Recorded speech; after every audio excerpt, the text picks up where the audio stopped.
Hello and welcome to episode 6 of the Hunter Baumgardt Sports Podcast. My name is Hunter Baumgardt, your host. You can follow me on Twitter and Instagram at HunterBOnAir. You can also follow the Facebook page as well, Hunter Baumgardt Sports. And of course, you can watch this on YouTube, listen on SoundCloud. So however you may be consuming the podcast, thanks so much for joining me once again today. And we're going to talk some baseball today. Super excited. Our guest is David Gasper from reviewingthebrew.com. He's been covering the Brewers for them for a couple of years, and I'm interested to see how what he thinks about the Brewers, but also just in general. We've got a bunch of plans on the table for how the Major League Baseball is going to decide to come back. And I want to talk to him specifically about one of them that includes all the teams going to Arizona to play games starting maybe even in May or June. So want to discuss that with him and as well as some other things, of course, Brewers specific as well. So going to get to that in a couple of minutes.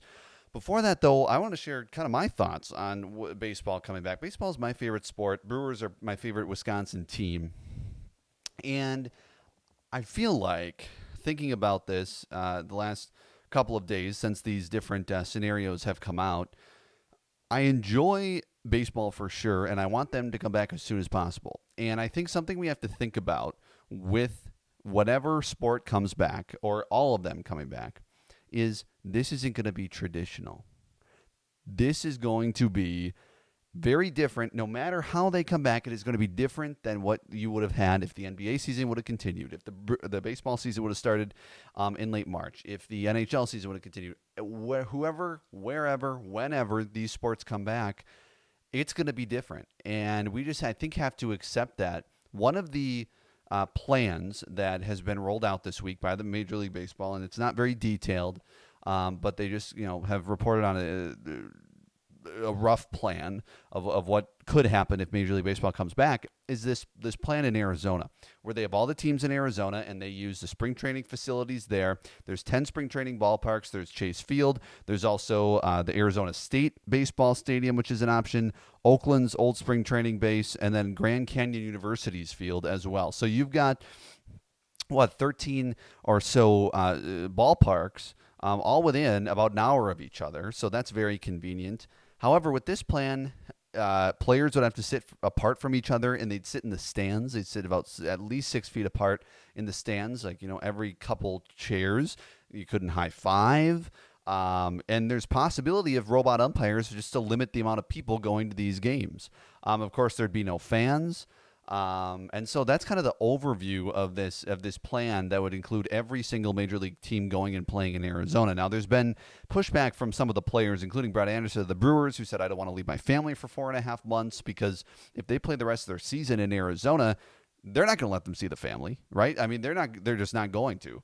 And because that could, I mean, not that they're like, oh my gosh, you can't see your family and it's just, this awful thing, but it's more that they don't want it spread from maybe the families to the players, because you got to think, once one player, once one coach, once one chef for the team meal, once one of them goes down and one of them gets it, I would think the entire league is shut down. Do they do that like the NBA? Not really sure.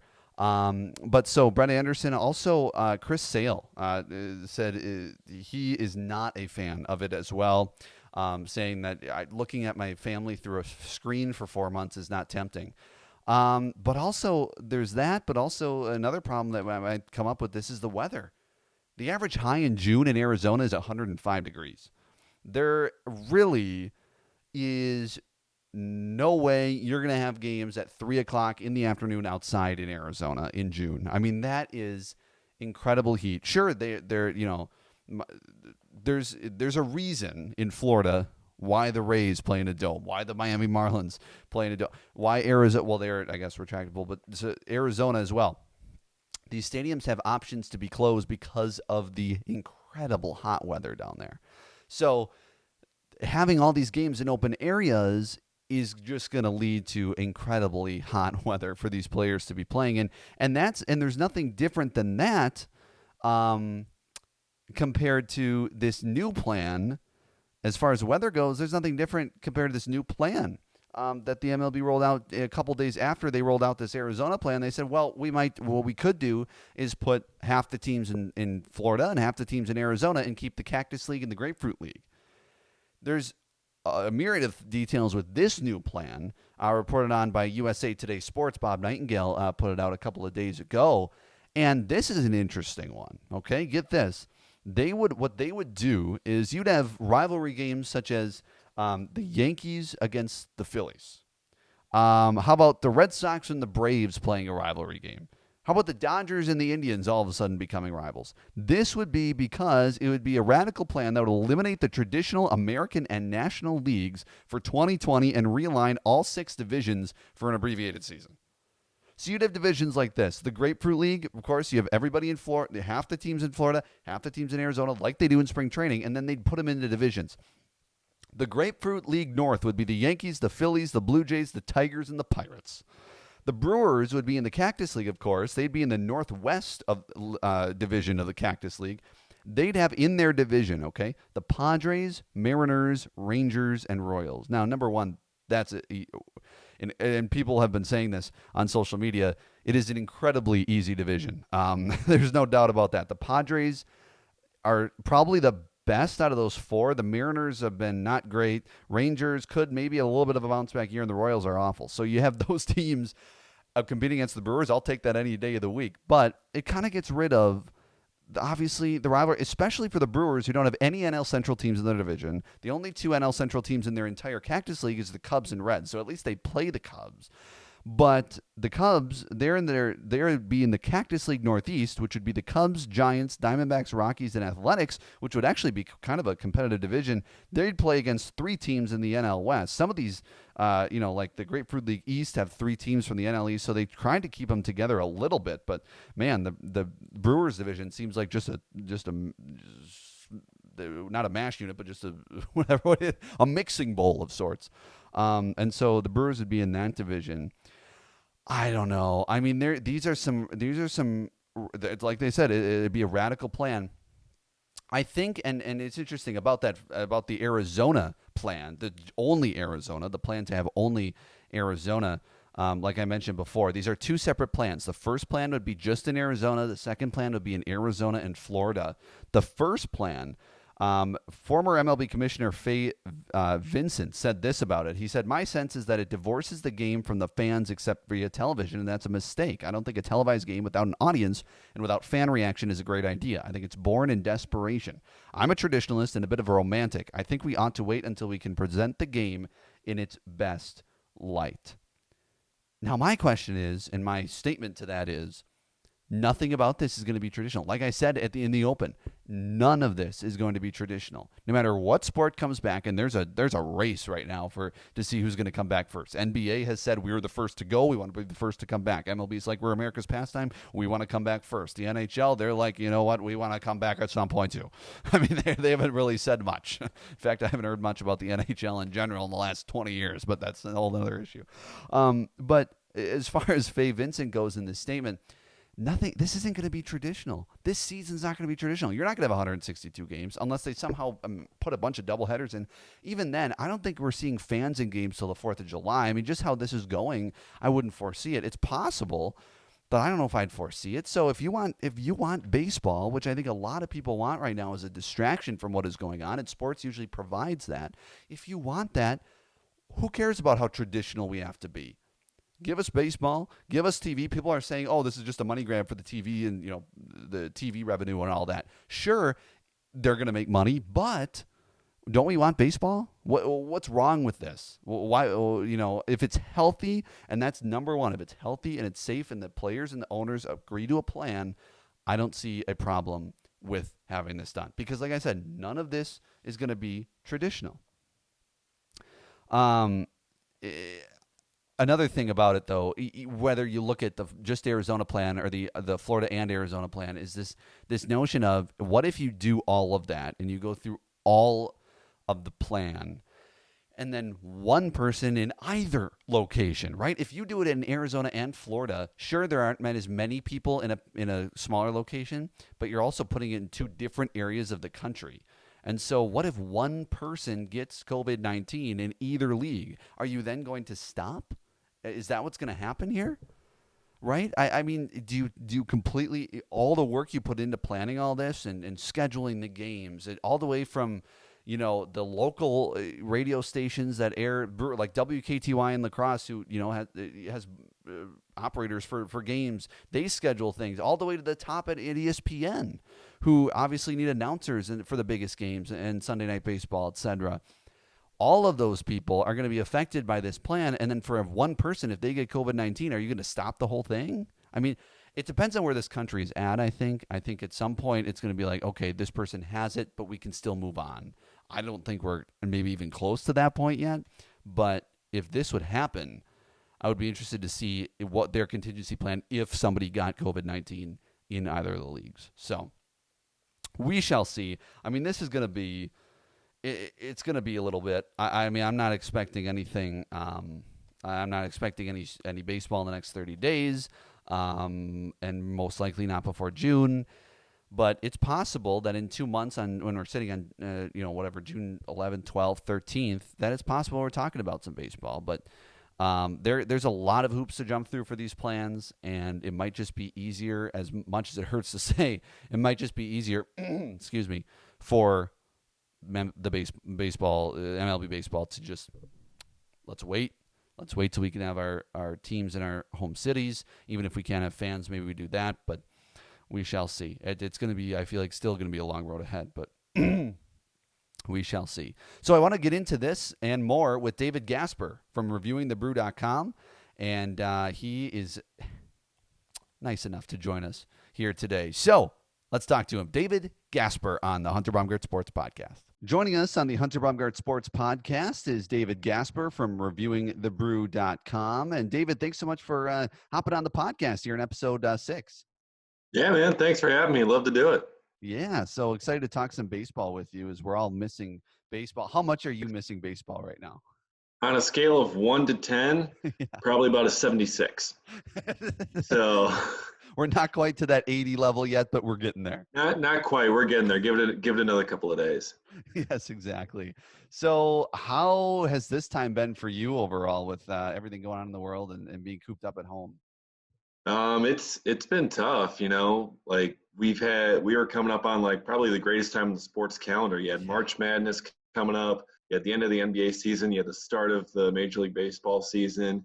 You had the end of the hockey season, and just everything just gone. And, I mean, like working in sports media here, like, you're getting close to getting a job in there. You think you're going to get it. And then, oh, by the way, sports are canceled, so now it's not necessary. Oh, okay. So I've just kind of been stuck at home. I fired up the old Wii from like 10-something years ago that I found downstairs. So I've been playing some Madden 12. I've been playing some like Wii baseball against this like pro-level person who's like chucking sidearm 105-mile-an-hour fastballs and then following it up with a 65-mile-an-hour curveball. And I'm just like, what am I supposed to do with this? Well, it seems like you're using your time to your advantage, brushing up on the Wii baseball skills. Nothing better than some Wii baseball or golf. Yeah, except everything I throw, they just knock into the stands. That doesn't. Maybe it's not as enjoyable as I think it would be. I had a lot more rage quits than I thought I would end up having, but on good old Wii from 10 years ago, yeah. There's everybody has their unique way of passing the time right now. I know we talked about this a couple of days ago. We were texting about it, but you worked at a polling place on the election day on Tuesday. What was that experience like? Yeah. So my city needed extra help, non-coronavirus high-risk people to man the polling stuff. So I decided to send in an application. They had me in for their central count, as they call it, counting all the absentee ballots and stuff. And it was quite the day. I was there 13 and a half hours. They had a large group of us. And we had to process over 11,000 absentee ballots in a city of about 40,000 people. Wow. So it's about a little over 25% of the entire population, and I think it was around like 40% of the entire electorate, the voting eligible population. So it was a crazy time. Like I finished one of my wards, and then I just I was put on machine duty. So I literally had 2,500 ballots myself that I just fed into the machine one by one. David Gasper joining us from reviewingthebrew.com. You can find him on Twitter at dgasper24. So want to talk about baseball because obviously that's kind of your forte and what you're going into. Looking at this new plan that came out that the MLB has been discussing. Now, they don't have a detailed plan, but they have kind of an overview of what may happen if they may decide to maybe play in May. There's a lot of maybes in this thing. Yeah. But what are your overall views on this Arizona plan that, they could start playing in about 10, 13 parks in Arizona and kind of keep everybody contained there? What are your thoughts when you read the articles and saw the details? I think it's an interesting starting point, but I don't think it's something that's viable, at least for like the whole season. Yeah. Like if you want to have everyone contained there for kind of your kind of spring training, reboots, starting things back up. I could see that making sense, but as for having regular season games that count over there, I don't think it's going to work. Mm. The players are in a place that they view as their spring training facility. So it could be hard to get into the mentality. Hey, these games count now. Plus, if you're doing that throughout the summer, I don't know if you know this, but it gets hot in Arizona Oh, during yeah. the summer, Oh, and yeah. and only Chase Field is domed with air conditioning. So everyone else who's trying to play in those 10 parks down there, they are going to be out in the sun in the 100-some-degree heat all summer. And the plan also said like players would have to be like sitting in the stands, Yeah. being like 6 feet apart, couldn't be high-fiving, they couldn't be, um, you know, doing mound meetings or something like that. And it's like, that's just not going to work. And like baseball, you're going to end up being close together during the game Mm-hmm. somehow. And someone hits a home run, you're not going to give a high five. Like you're not going to do whatever celebration. Like it's taking away all of that. Plus, the players would have to be away from their families for that entire time under the current plan. Um, and that's something where, like, if you're a guy like, Christian Yelich or Alex Wood, who's not married, doesn't have kids, that's fine. Mm-hmm. But the guys who are married and have kids, especially young kids, they're not going to want to do that. Corey Knable and his wife just had their second daughter Mm-hmm. 2 weeks ago. I think he's going to want to leave for 4 months and not get a chance to see them at all. Eric Sogard's got young kids. Lorenzo Cain, he's got 3 kids. He tells us all the time. Yep. Like you think he's going to want to go 4 or 5 months without seeing them? No. Yeah. So, the players are going to be split on it, kind of probably based on that. And even still, for a guy like Christian Yelich, not married, doesn't have kids, he's still going to have someone that he's going to want to see, Right. like in person throughout that entire time. So, that's not viable. And, if you're going to go through with this, you're going to need lots of regular testing, every testing every single day, everyone coming into the ballpark. And until there are enough tests that you can justify taking that away from the healthcare system, Mm-hmm. I don't think they can do it. There's so much that could go wrong with it, really. Yeah. You obviously can't see your family. The reason they wouldn't probably be able to see their family is because in case maybe one of their family members was exposed to it, and then they get it, and then they come back to the parks, and all of a sudden you know they give it to other players and coaches, and boom, it's over. And that's something too. If they, how would they do it? Because we saw the NBA, one person got, boom, it's done. Done. It's Yeah. suspended right away. So if any of those players, coaches, if they're going to do this, I would assume media is going to be there because they're going to want to get the fans the action. That's what everybody's craving. So like Yeah, any your of those, clubhouse attendants, right, your chefs that make the food for them. right, There's a lot of people behind the scenes that go into making a baseball game happen. Even if you don't have fans there, there's so many people behind the scenes that are all going to have to get tested every single day. And it's just until they have enough tests down there in Arizona that they can justify, diverting all those resources to baseball. mm-hmm. I don't think it's viable. And even then, having the regular season down there, teams playing doubleheaders, teams playing, during the day in the heat on those spring training fields, as nice as they are, unless you're in that air conditioned spot in Chase Field, it's going to be terrible. What is your thought as far as maybe more realistic that maybe they start, say, mid-June or something like that, or July 4th has been a target date? If they would do that and start playing in their respective parks, say the 4th of July, and they play through September and have your postseason in October, so it's a shortened season, does that benefit or hurt the Brewers specifically, do you think? I mean, it's difficult to tell. I mean, it's going to give everyone a smaller margin for error, because if Yeah. there's any sort of injury where someone's out a month, that is a lot more impactful than what it would be during a regular season. Hmm. Like last year when Brandon Woodruff hurt his oblique, he was out for a month. Yeah, I mean, it had a huge impact on the Brewers in the short term, but he was able to come back. If he does that during a shortened season, you're not getting much at all from Brandon Woodruff throughout the entire year. So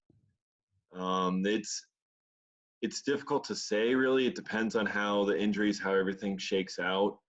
Um, and I mean, really, kind of for everyone, they're all kind of in that same boat. Whereas one injury can derail the entire season, and you don't really have enough time to make up for it. I was thinking about this a little bit too. I thought maybe they would have a little bit more of advantage just because of the game to game manager that Craig Counsell is and the style that Yeah, he's able to use, top to bottom his roster. So I thought maybe that would give them a little bit of a benefit. But like you said, if one person gets injured or two people get injured, for all of a sudden they're out, 6 weeks, and then boom, that's half the season.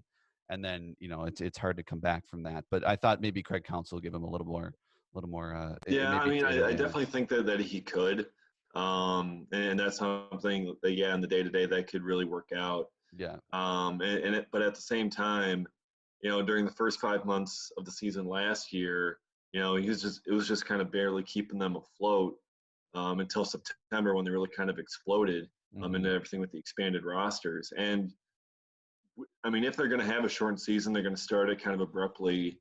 I think the plan would be for a little bit of expanded rosters, at least to start with. Yeah. So that could also benefit the Brewers, because as we know, basically the pride of David Stern's building a roster is depth. So he's got incredible depth on the team, and if you get to a shortened season with expanded rosters, I think that could definitely help out a little bit, as long as one of your major guys doesn't get injured. If you lose a Yelich or a Woodruff or a Hader, then it's pretty much you're in a really tough spot. But I mean, if it's a guy like like Jed Jerko or someone a bit kind of lower on the depth Hmm. chart, they're going to be able to handle that a little bit easier. Maybe they should just, for the Brewers' sake, just start the season in September and then end it at the end of September, because every year the Brewers under Craig Counsell have been exceptional in September. So why don't we just start Yeah, September 1st, end on the yeah. 30th, and it's a Best 30-day record in game every day. baseball. Got 20 some wins, and just move on to the World Series. Hey, it's great. Yeah, Exactly. Except we'd have to wait like 5 more months for baseball, which I don't know if I want to do. yeah. I don't know if I could survive that long. Right, exactly. David Gasper joining us of reviewingthebrew.com. Speaking of reviewingthebrew.com, so people should definitely check that out. They just did a bracket of the best Brewers managers of all time. Craig Counsell won. Did you Yeah, agree with the fans? And he won in a landslide, it looked like, in that yeah. final matchup.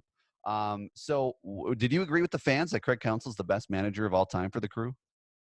I think so. In the way that Council's basically revolutionized the manager position with Yeah, the things that he's done with his pitching staff, with his roster. He's done so many things that even the guys like Harvey Keene and George Bamberger didn't really do in their prime. And I was a little surprised at how much he beat Harvey Keene by, considering Keene took them to the World Series in right. 1982.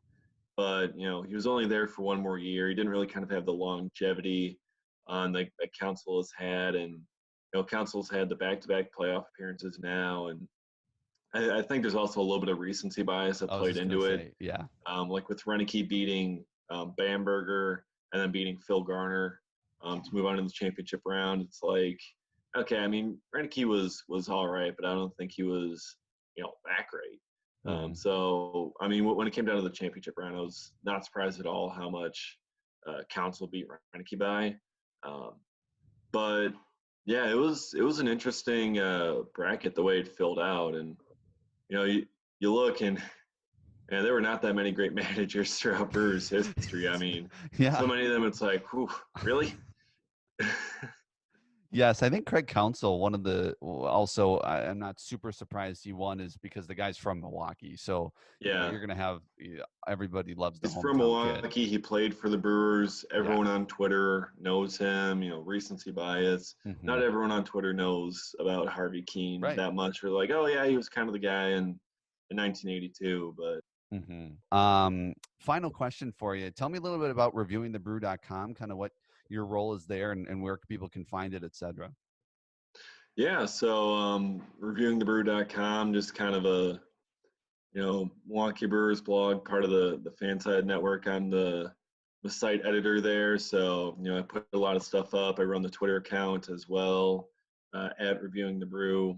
Except we're missing the I in the second I in reviewing in our handle. I don't know why. On Twitter? I Yeah, on Okay. Twitter. I'm guessing someone else like already had that handle or something when they made the account. So it's like reviewing the brew, and it's like I don't know, but yeah. So I mean, we got a bunch of stuff up on there. Just did just did a post yesterday on like which brewer's quarantine house would you want to be stuck in, and I made like 6 houses. Um, but I accidentally put Adrian Hauser in there twice and omitted Josh Lindblom. One of them was meant for Lindblom, but my fingers typed Adrian Hauser. Uh, And someone tagged Lindblom, and then he's coming in. He's like, "Oh, thanks. I guess I'll just party by myself." I'm like, "Oh no, this is oh, embarrassing." right. When you get the actual player involved, Yeah, yeah. And it's the one that I didn't put in. Like, right. oh, great. Well, David, thanks so much for joining me today on the podcast. Again, you can find his work at reviewingthebrew.com and at dgasper24 on Twitter. David, thanks so much for joining me, and hopefully we can talk when there's actual baseball games going on. Yeah, yeah. Thanks a lot, man. Hopefully we can get baseball games back pretty soon, so we can both keep our sanity.